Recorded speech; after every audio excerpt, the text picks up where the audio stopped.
man. But I think so. We say the nexus of the universe where nerd and pop culture meet, and I think that over the last several years, one individual has really become part of the pop culture zeitgeist through his podcast, through his stand-up comedy, through his commentary as a UFC personality, combat sports personality. And obviously when you add all of those things into the mix, we're talking about Joe Rogan, and he has been embroiled over the last few months in a wave of controversy due to his podcast, or more specifically, some of the guests on his podcast spreading misinformation about COVID, the COVID vaccine, and most recently climate change with Dr. Jordan Peterson. Spotify, who signed Rogan to an exclusive deal worth $160 million, has also battled protests asking Rogan to be censored, and artists, most prominently Neil Young, asking to have their content removed from the platform as a way of protesting the ongoing perceived blind eye being turned. For their part, Spotify has removed over 100 episodes of the Joe Rogan Experience, has put a disclaimer at the beginning of the podcast, and Rogan himself has apologized for both peddling and misinformation, as well as for using insensitive language in a video compiled of him using some racial slurs over the last 13 years. I just feel like, and in many cases in previous episodes, we've said like this is something it's maybe outside of our wheelhouse, but it is part of pop culture, and it's something that we need to talk about. And so I think that talking about this is very relevant, and it's something that we haven't really touched on since the controversy kind of started here, probably within the last 4 to 6 weeks. I mean, he's a controversial figure. Joe Rogan's a controversial figure, but this specifically, especially dealing in the podcast world where we're trying to make a name for ourselves, and the whole Spotify angle, and then the video compilation of him using some insensitive language. So I have a feeling that you and I are going to disagree to a point on some of this, but I just want to know what your take is and where you're kind of at with Joe Rogan and kind of the controversy that he's been dealing with. This is my actual, thoughts on, I'll do with the controversy first. Okay. So I very rarely listen to a show. I can't listen to a show that's 3 hours long. I just can't. I mean, it's not my thing. I don't even care if it's someone I really like on there. It doesn't work for me. I don't really understand its popularity because it is that long of a podcast. And it's just like, that's a little weird to me that people can just be like, let me just chill for 3 hours and listen to two people that are pretty high talk about kind of nothing for a while. I mean, sometimes those podcasts actually get kind of out there and not even like interesting to me anymore. But whatever, that aside, I mean, that is what it is. Podcast or podcast. With the controversy, there's a lot of controversial things in his culture, which is the athlete bros, the bros, not the athletes, not professional athletes in the extent of like basketball players, NFL players, MLB players. Most professional athletes of the 4 major sports are pretty much on this boat of like, get your vaccine, do these things. Obviously, there's people like Kyrie Irving that are out there. There's people like Novak Djokovic. I mean, that's not in the 4 major sport, but he is, one of the best tennis players ever, that are against that to whatever degree. So, but in this culture of MMA, which I don't consider a major sport, is maybe more popular than boxing, but to me, it's not a better sport than boxing. It never will be. That's my own personal opinion. These are essentially just guys that are the hardcore guys at the gym that just found a sport that kind of works for them. They couldn't really do anything else. And they're like the B-level athlete. And so they're what I think of when I see like the gym culture people that are against vaccines because they think, your balls might shrink. I don't know what they think because it's ridiculous. I mean, it's like any other vaccine. All these guys probably still, got all their shots when they were a kid and they're, were able to become whatever athletes they are. So with that, and knowing his podcast and knowing how outlandish it gets, and whatever it is, there's a lot of spreading false information out there. I don't think this is surprising that his show, which is very popular, is criticized for spreading false information because that's kind of just what he does. I mean, he's generally a popular guy who shares whatever opinion he has very loudly. And whether you agree with it or you don't, he still puts it out there. So that is what it is. I mean, but on this actual spreading false information thing, if you're listening to that show, and I would imagine that's almost maybe a 50-50 split of people that listen to that are pro-vaccine, anti-vaccine. I don't think it's much different than that. I don't think it's more than 50-50. If you hear these people, you're probably thinking, if they're anti-vax, then you're anti-vax, you're like, right on, this is my people, whatever. And then if not, then you just like move on. He's not the first thing that spreads false information. And I'm not saying just on COVID vaccine, I'm talking literally anything. Networks on both sides, left and right, spread false information. Newspapers on left and right spread false information. They're all just trying to get their point across to the people that they're actually delivering to. And that's what Joe Rogan is. His show is, he's a conspiracy theorist. He's a lot of different things. So he is just doing his show the way he does his show. So why would you probably thought I would really go like maybe a little bit off. I don't think his podcast is as groundbreaking as a lot of other people think his podcast is. I think he's okay. I still look at him as the guy that hosted Fear Factor and the guy was on like news radio, and I don't find his comedy very good. That's me though. This is my own personal opinion. I think when you have these kind of things come out there, and whether or not you agree with it, with his case, I think there is a point where like, and going back in years and compiling videos together of him talking is whatever to me. I mean, you can do that with a lot of things. It sucks for some people that probably didn't mean anything, but it's still also when you're in the public eye, you're in the public eye. My biggest problem with this, and this is where I will go off, is that when you talk about it like Neil Young does or other people, you actually make this more popular. If people just kind of went with it and just be like, yeah, he had a guy on there that was an anti-vax, we just move on. But Neil Young's like, pull my music off. And it's like, Neil Young's not bringing Spotify any money.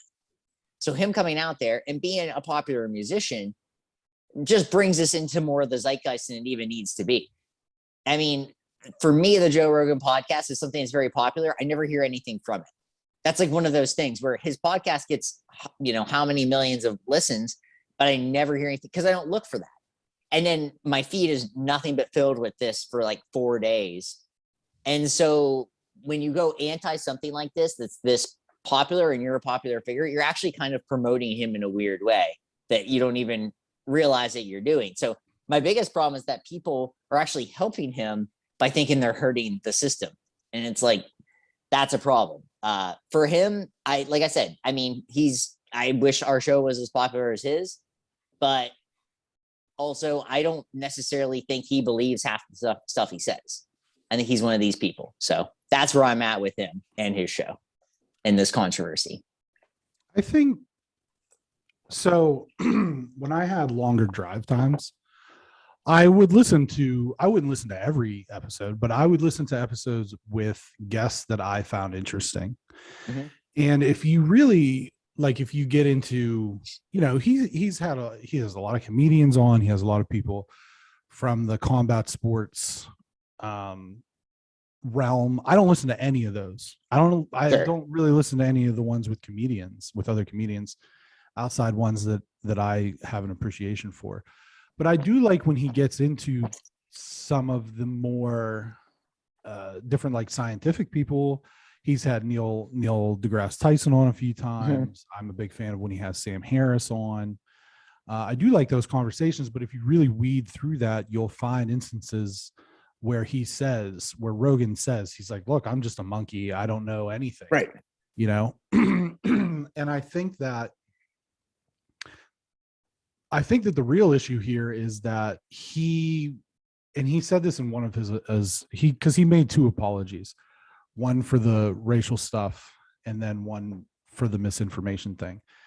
And he said in the misinformation post that he does all of his scheduling and sometimes he makes mistakes. And I do think that he's just somebody who kind of wants to have conversations. And sometimes they do go completely off the rails. I mean, watch or listen to any episode with Alex Jones. They're completely insanity. Oh, sure. You know what I mean? But I think that, to your point, this is the same thing as the Nike and the Lil Nas X shoes with the Neil Young thing, where it is inadvertently putting more spotlight on something. If you want something to go away, don't give it any oxygen. Yeah, don't mention it. Don't talk about it, because some Neil Young fan is going to be like, well, I haven't listened to this fella and maybe I should check it out just to see what all the hubbub is all about. Right. You know? Exactly. But I think that the reason that I kind of brought this up as a topic is the whole censorship conversation around it, which I think is completely, people don't understand. And this is what I'm seeing more and more of, specifically with stuff regarding the pandemic, is people don't understand what freedom of speech means, or even just freedom in general, what that actually means. I'm going to give you an example.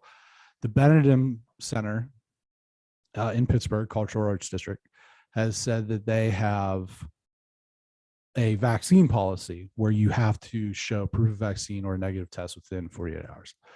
And if you look on the replies to that post on social media, you have, people praising the decision, and then you have people saying, I hope you lose money for this. Freedom's not free. Right. Freedom is, they have the freedom to make the policy whatever they want. Right. And so by saying that they're impinging on your freedoms, they're just enacting their freedoms.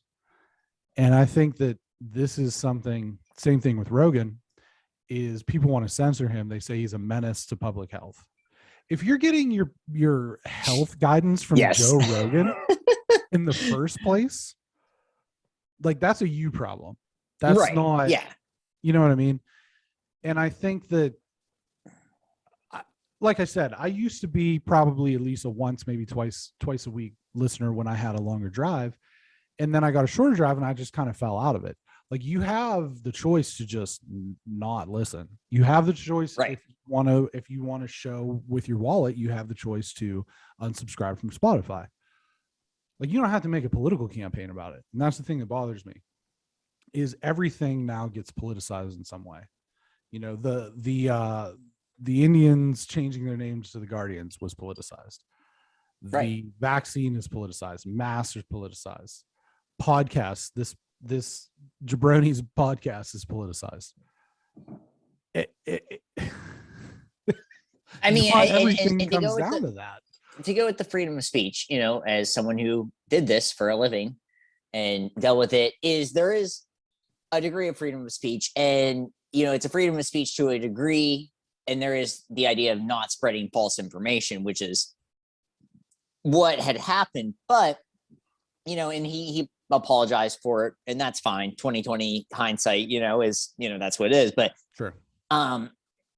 My only real issue is that what you said, if you're getting your medical information and from Joe Rogan or from anyone that doesn't have a MD. PhD in, or an MD in in something that, like, actually you care about, like, I mean, it's all great if, like, they're a knee surgeon, but I want someone who actually studies viruses and tells me that, and telling me things.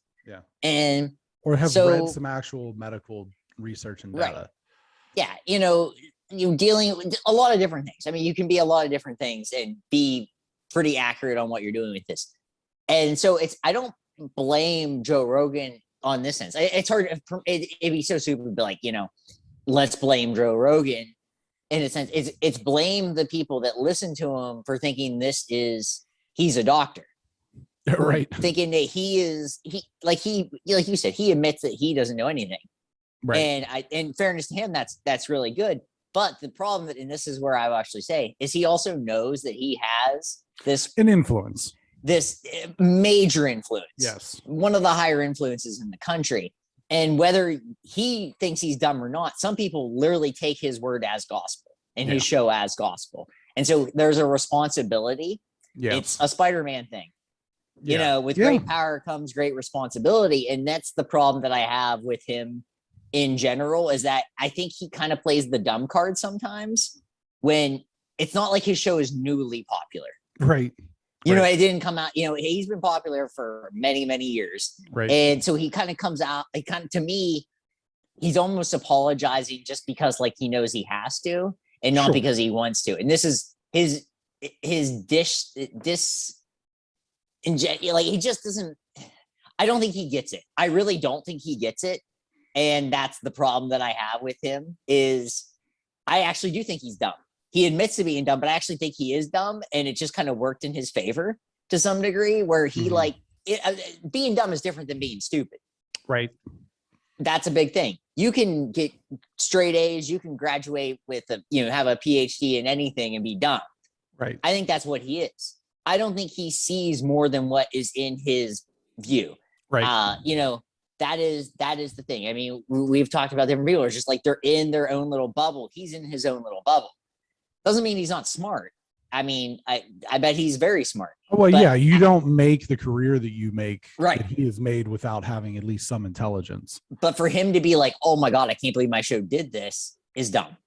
Right. And to come back and even like so, I mean, that's my biggest problem, is that I think he only apologized because he had to. And he pretends like he doesn't know the influence that he has. And that's a problem. Yeah. And his show has, not necessarily he has, but his show has. Well, I think, if that's the card he's playing, I do find that somewhat disingenuous because of some of the high profile guests that he's had. Right. Bernie Sanders has been on Joe Rogan, and some other, the Tulsi Gabbard, I think maybe Harris, I can't remember, but he's had on like important people. He had on Dr. Sanjay Gupta from CNN, and I think that CNN views him, just as an example, and you kind of alluded to this with misinformation on both sides of the media, is I think that they view him as almost a conduit for Fox News in some way, and they feel the need to slander him a little bit. Yeah, probably to some degree. I mean, I think that's always, weird. I have a hard time with the news sites, because I try to go to them. Oh, sure. Like actual news, because I'm looking for information on like the Ukraine-Russia crisis, and I see on the sites like, that's like the 10th thing down, and before that you have like the best 5 sweepers of the spring, and I'm like, come on, man. Right. So it's difficult, and that's the thing, is I do think to some extent, because he is so blunt and he is so outspoken and he is so unafraid to say what's on his mind in the moment without really maybe filtering it a little bit, is I do think that at one point in time, people did look at him and his show as an alternative to mainstream media. And whether that's apt or not, I do think that is kind of when his show's always been popular, but I think that is when it really blew up to Spotify $160 million level. So the other thing, and I just want to briefly touch on this, is the racial things. It's screwed up. Like, he screwed up. And I think that is something that he is willing to admit. And he obviously shouldn't be using that language the same way you and I shouldn't be using that language. But do I think that Joe Rogan is a racist? Absolutely not. I feel as though Dave Chappelle would have figured it out by now, if that were the case. Or some of these other high profile African-American comedians and intellectuals that he deals with. Like I said, Neil deGrasse Tyson, Hannibal Buress has been on his show a handful of times. I feel like they would have honed in on that. I think that everybody says things that they shouldn't and regret it. But the reality of it is like you said, I mean, he's uber popular and there's 13 years worth of YouTube clips. So, I mean, if you really have the time to mine that, you could probably find other messed up things that he's said along the way. But I don't know who has the time for that. And that's just kind of the last thing that I want to point out is that if you're going to those lengths, then I don't know, maybe you need to take a look in the mirror a little bit and see what you're doing that's productive with your life. I mean, that's always my thing with these things. I mean, once you become recorded, anything like that, or, you gotta watch what you're saying. I mean, it just is what it is. And you should watch what you're saying anyhow. I mean, just in general. I mean, because people can say, well, I heard this and, and all these different things. So, but in his case, there really is no excuse. I mean, it's, and he apologized. Like you said, I don't think he's racist either. I mean, you had, somebody would have saw it anyhow, in some other way, shape or form. So things happen and, you pay the price. That's kind of what it is. Yeah. And he's taken, but I think the thing that we agree on is the two things being, if you don't like the content, nobody's holding a gun to your head. You don't have to listen to it. Right. And if it means that much to you, unsubscribe and give your money to some other music platform. Amazon is viable, Apple Music, etc. So or just send us direct payment. Or that. The other thing being that if you are getting your advice from the Joe Rogan Experience for medical issues, then maybe take a look in the mirror. I don't get my medical advice from anyone, and that's how I live my life. Well, I get my medical advice from an MD. That's who I get my medical advice from. I don't go to the doctor, but I get my kids' medical advice from their MD. Yeah. That's part of the thing is. Did you go to the doctor? Just quick question. Did you go to the doctor a lot before you had kids? No. Kids, I think, is a big game changer in going to the doctor. Because you have to take your kids to the doctor. And so I think that kind of changes your mentality. I'm just not a doctor guy. Well, they take, and like when your kids are little, you have to take them constantly. Right. It's you might as well just set up a little apartment there. Yeah. Yeah. But I only go if I know something's wrong. Okay. I don't even do that. I just assume that my body will fight it. Yeah. Yeah. So we definitely shouldn't be people you should be taking medical advice from. Don't take medical advice from us at all. I mean, just look at me, for God's sakes. We do Oreo reviews. I mean, I'm in good shape. I feel fine, but don't take medical advice from me. But I will just say in general, not medical advice. It's good to get up at 5 a.m. It's good to rise and grind and, eat your vegetables, kids. Right. No decaf. No decaf. Yep. Coffee's for closers. Right. I don't know what that means. Let's get on to maybe more familiar territory.